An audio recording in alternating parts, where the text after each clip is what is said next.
hindi iiwan o pababayaan. Sinabi niya, sa anumang paraan ay hindi kita iiwan o pababayaan man.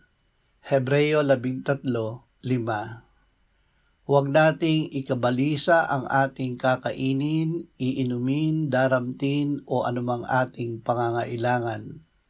Sa pananampalataya ay hanapin natin ang Diyos at Siya ay ating matatagpuan.